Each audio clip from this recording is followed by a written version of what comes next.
to if you get charged by Spirit Breaker. Early on, you can actually get punished. But if you get a good start, if you get good farm, you can always snowball. And a lot of it goes into, do you have nice farm in the lane? If you do not, you definitely need stacks. So Bounty Hunter, he can definitely bother her, pester her early farm. And if you can also contest some recovery, which is the stacks, then it's easy to shut her down, actually. It's just that teams have not. This will be March on the Spirit Breaker again, I take it. And of course, the last time he played Spirit Breaker, he went 1-9, but they won.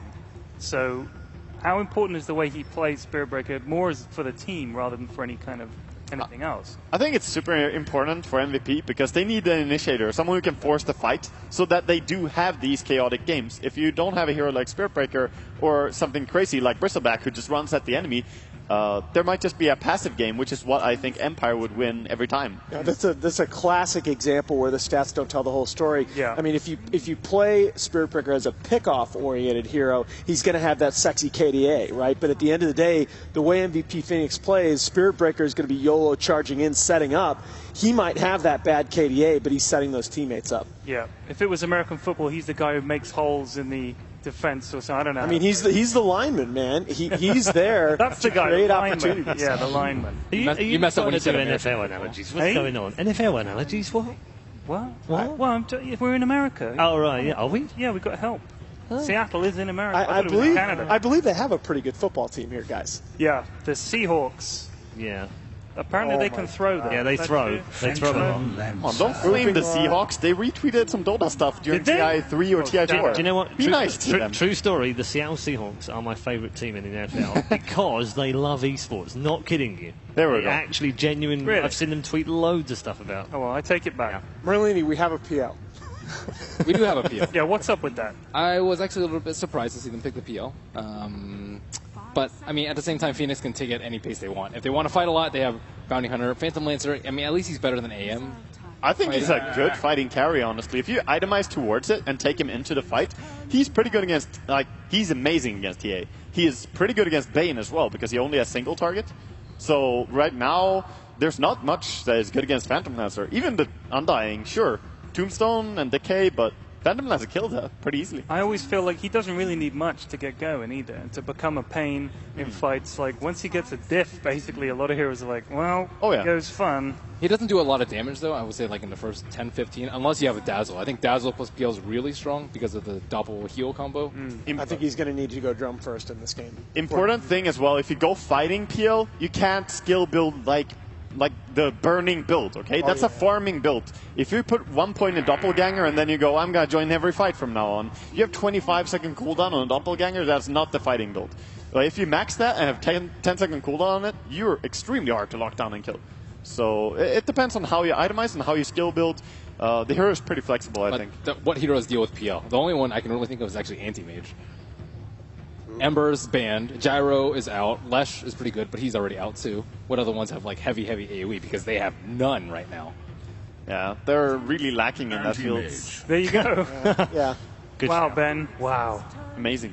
Anti-Mage. Yeah, it's just The graph like, shifted so quickly. I was like, it's going to be so all fighting is a PL. Okay, I counter with your Anti-Mage. Well, this is what Empire want. They have Undying for team fight, they have Bane and Tusk for some single targets so you can set up the fights, and then they have Anti-Mage to farm up. TA, of course, scales well as well. But I think MVP are just going to bring the action in again, and it's about how Empire can control that. Oh, goodness. QO Lena. Wow. Wow. Yeah. Okay. Wow, this could be an awful lot of fun as we head out of the draft and into the game. Game 2, MVP Phoenix on the verge of going through the lower bracket at the expense of Team Empire. They've got to hang in there as we head back to our commentary team of ODPixel and Syndra. Hello, ladies and gentlemen, and welcome back for Game 2 between Phoenix and Team Empire. And after quite a spectacular Game 1, I think we can expect some crazy stuff coming out from both sides. Of course, Empire, this game meaning everything to them. They need to pull it back here if they wish to stay in the International. It seems like every single time Empire has a really crucial game, they pick Anti-Mage, like if they can get away with it. It's been a pattern in this tournament, it would seem, so it's the strategy they will fall back on always when things just aren't going as planned. At least this tournament, as they didn't, apart from TI, they haven't picked it all year. So that's pretty interesting to see. It's a fact I bring up every single time they pick it, and I guess people are getting tired of that. So let's talk about something else. I I like Empire's draft against MVP a lot, and it's because they can't really challenge the anti-mage very well if they just decide to... Actually, never mind, they're running Yoku on Undying, so maybe there is a shot, but still, I would be very surprised if MVP managed to contest Silent very much in the safe lane, so he'll get great farm. And they chose to pick Lina into TA. This is a matchup that Lina is known for losing. Like, it's one of the only lanes she actually generally just flat out loses to her opponent one-on-one in mid. So it's possible MVP will have to help out a lot with Febby around the mid lane, and again, that's just going to help Silent have a very good safe lane since the bounty isn't on him. We'll see. There's also a Spirit Breaker. So there's a couple of variables that they could try to take advantage of here, but all in all, I'm liking Empire a lot here. If they just get to farm the AM, get to win the mid lane on Resolution, and if Resolution has a good start, last game he got shut down super hard. If he's rolling, he is rolling. Yeah, I really feel that the mid lane is going to be definitely the place to watch, because the fact, as you said, that they're picking Lina into the TA, but they're definitely doing it with confidence. I mean, we know that QO from MVP, he's insane with the TA. He knows this hero, so he's going to be picking that and playing it because they've got a plan, and that plan might very well be Febby just messing with the Resolution TA and really shutting him down in the early game. It looks like they're going to do that from the absolute beginning here. Febby is moving in, just going to harass him immediately, I would imagine. He's actually canceling his attacks a little bit. Here we go. But it is one sentry for Febby against 2 of Resolution, so the chance that they'll actually be able to maintain sentry control in the mid lane is pretty low for MVP. Who has the second sentry, actually? They use it to flop? Bottom lane, March just getting a couple of bash on it, and another one onto Silent. He can't quite go any deeper for it, a little bit too low.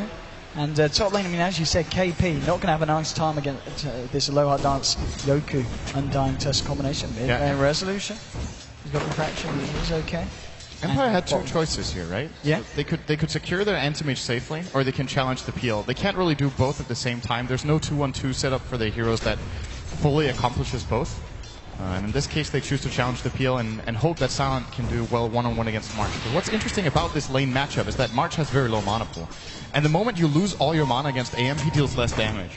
So this is one of those awkward situations where it's actually best for Spirit Breaker to be out of mana. He wants this exact thing to happen. Oh, the cask here on top lane between Yoku and Aloha Dance. They're moving in onto Nuts here. They want to find the Witch Doctor, and the punches doing a hell of a lot in Nuts with the Voodoo Restoration. Will be enough to get him back towards the tower now. He's just going to turn back in. Aloha Dance being chased down by KP. KP should be able to find first blood here, but the sound coming out, doppelganger forward. They'll find him in the river. Febby's there as well. They're going to try and give this to KP potentially. No, Febby will just take it. First blood there for the side of MVP. This is a very big deal. This was the lane that Empire set out to counter. And now, of course, the kill does not go onto the PL, but he gets a little bit of more time up here, and will feel a little safer as Witch Doctor, of course, was also part of the kill and does get some experience off that. Meanwhile, bottom lane always want to fly. Still hasn't skilled yet. Very unusual 2.5 minutes into the game to not have put a skill point, but hasn't really found any advantage in skilling either Nightmare, Rain Step, or the Infuse. With a haste, Resolution has got 3 bolt charges. He's got to use them under the cover of Refraction, but Febby's just going to continue to chase this. Refraction now done for 12 seconds. He's still got 2 charges, but that's 1 wasted. This is his last one.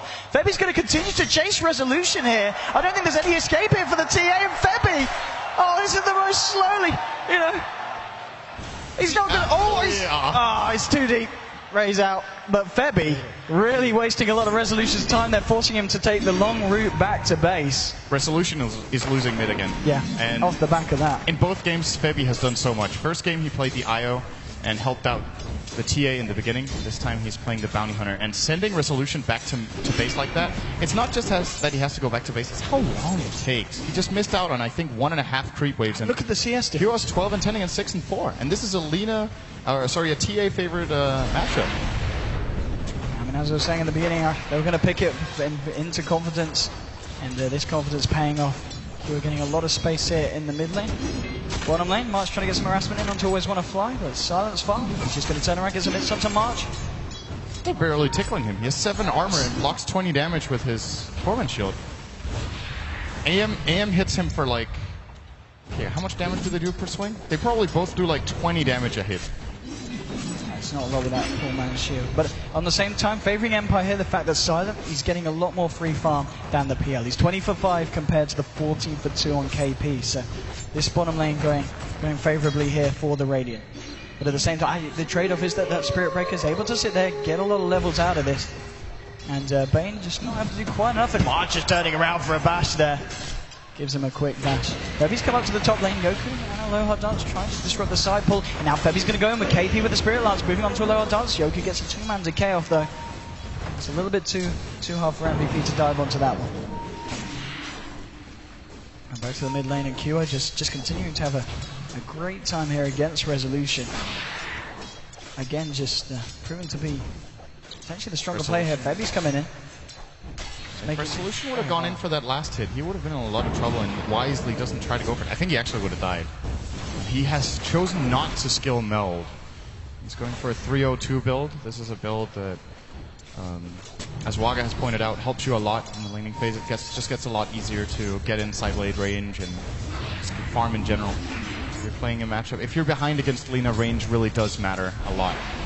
Of course, you don't have the meld for the aggression potential, even to dodge the bounty hunter's ganks, but he's expecting that they will have detection for him anyway, as now, he might need it right now. Yeah, a couple of seconds into refraction, no refraction for 1 second, he's going to have it now, he's going to use it, he gets it off, only just as it comes off cooldown. Incredibly close encounter there for Resolution. So close. You cannot get it any closer than that to getting killed in that lane again. And, well, even though they don't succeed, back to base he goes. QO gets some more time. Also forced over a rotation from the Bane of Always Want to Fly. He used his mana, has to go back as well.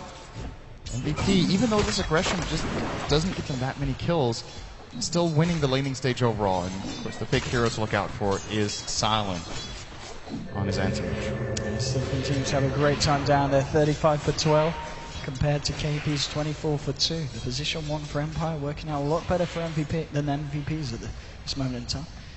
Just going to head up Febby, still hanging around. He's level 3 at the moment. He's finding a fair bit of XP, 6 minutes in. Not too bad here for the Bounty Hunter. Bottom lane, March, he is still finding a lot of XP. He's nearly hit level 6. Nearly got that Nether Strike online. Maybe see him be able to do a little bit more across the map. Top lane, both you Undying and Tusk, level 4 and level 3 respectively.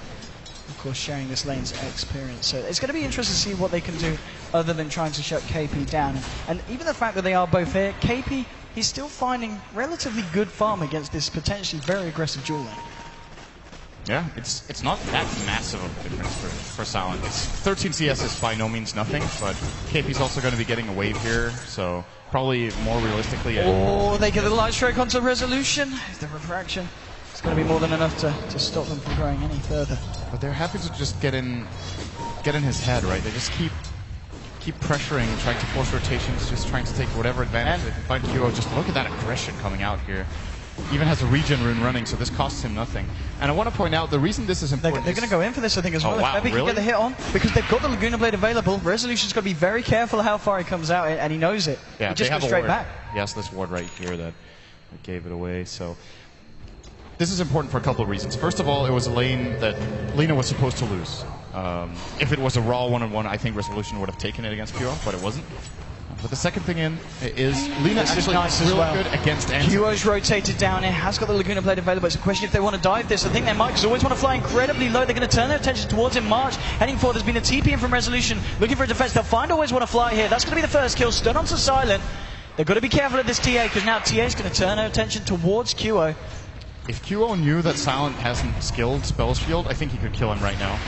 He might realize what the damage his spells are doing, but... At the same time, top lane, Witch Doc's able to find a kill there onto the Undying.